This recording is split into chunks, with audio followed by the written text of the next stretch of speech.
आज आपको रात 2 बजे जिला अस्पताल में क्या घटना हुई है, क्या है पूरा? रात 3 बजे पहले सूचना की मान लीजिए 3 बज गया है।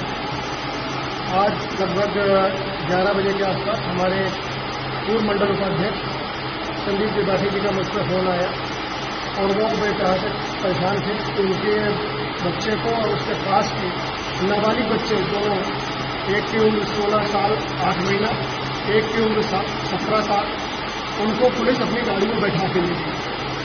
तो मैंने तत्काल उनके फोन काटने के बाद संबंधित इंस्पेक्टर को अशोक मऊ को फोन किया।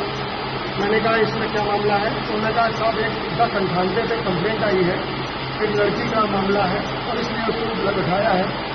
तो हमने कहा अगर ऐसा कोई मामले की जांच कर लो तो लोग इस तरह के नहीं है, ऐसा होना नहीं चाहिए, लेकिन फिर भी आप अगर ऐसा मामला है तो उनको बैठा लो, मैं परिवार को भेज रहा हूँ। फोन रखते 10 मिनट बाद अशोक का फोन पुनः आ गया मेरे पास।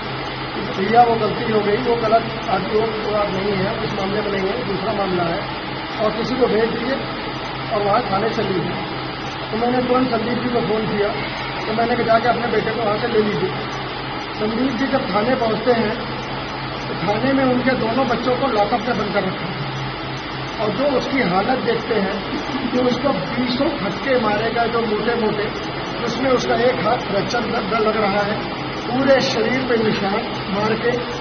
और जब उन्होंने पूछा कि किसने क्या अपराध कर दिया था तो कहा कि एक लड़के के साथ मोटरसाइकिल से जा रहा था और वहां पर 2 शराब के नशे में धुत प्रवीण पांडे एसआई था और एक सब कांस्टेबल था और क्या नाम उसका हरिशंकर राम एसआई, दोनों नशे होमगार्ड, एक होमगार्ड राम नरेश करके था।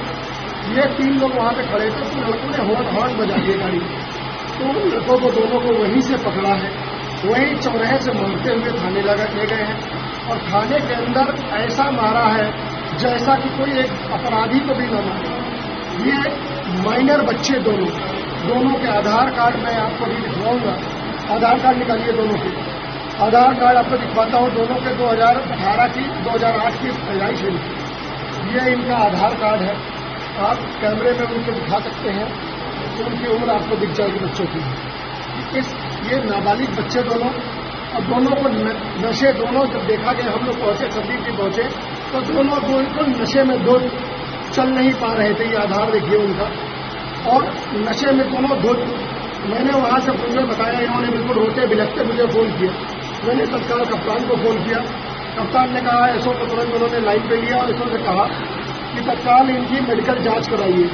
ये लगभग 11:30 के आसपास की बात है। मैं उस समय कर भी सका, मैंने अपनी गाड़ी घुमाई, मैं तुरंत थाने की ओर बढ़ गया। जब मैं थाने में 12 बजे पहुंचता हूं तब तक वहां पे वातावरण पूरा करीब 100-150 लोग इकट्ठा थे और ये लोग सिर्फ खाना पूर्ति कर रहे थे। पुलिस प्रशासन वहां पे सीओ आ चुके थे। सीओ मेरे सामने कहे कि भाई मैं ले चल रहा हूँ, सीओ से कप्तान साहब का आदेश है। तो हमने कहा तुरंत इनको मेडिकल के लिए ले चलिए। मेडिकल के लिए जब हम लोग गाड़ी में बैठा के, एक गाड़ी में दोनों बच्चों को, ये और ये दोनों को बैठाया और दूसरी गाड़ी में हमने कहा एक में एसओ की गाड़ी में एक को बैठाइए, सीओ की गाड़ी में एक को बैठाइए और दूसरी गाड़ी में दूसरे को। हम लोग लेके निकल के चलते हैं। जैसे जिला वहाँ सीएचसी पहुंचते हैं तो इन लोग बुला के इनकी जांच होती है। जब ये होता है उनके बारे में अल्कोहल की जांच हो जाए तो उसकी जांच में जब बुलाया जाता है कि कहाँ उन दोनों को बुलाइए तो पता चला वो दोनों जो एसआई और सिपाही दोनों नाराज, उनको थाने से ही सीओ ने और इंस्पेक्टर ने कैद कर दिया। जब हम लोगों ने पूछा तो वहाँ एक दूसरे पे दोषारोपण, मेरे लाइव वीडियो में सब जाहिर है, सब देख सकते हैं, लाइव वीडियो चल रहा था मेरा और कई लोगों का। और इन लोगों ने जो बेतहाशा नंगा नाच किया है, ऐसा देख रहा है जहाँ पे एक निवर्तमान विधायक स्वयं वहाँ पे खड़ा हो अपने कार्यकर्ताओं के लिए, एक ब्राह्मण के बच्चों को इस बुरी तरह से कूटा, इस बुरी तरह से मारा, बर्बरता के साथ। सिर्फ उसका अपराध और कुछ नहीं था, एक ब्राह्मण था।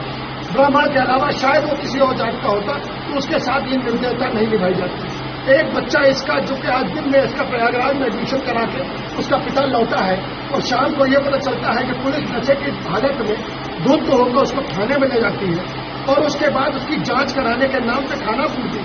फिर मेरे द्वारा वहां पे जब मैंने चिल्लाहट किया, मैंने कहा मैं धरने पे बैठ जाऊंगा, तब उनको दोबारा वहां सीओ के कई बार फोन करने के बाद वो दोनों लाए गए।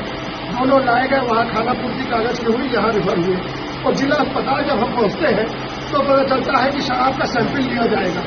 शराब का सैंपल लिया तो सीएमएच से बात होती, उससे पहले हमारे यहाँ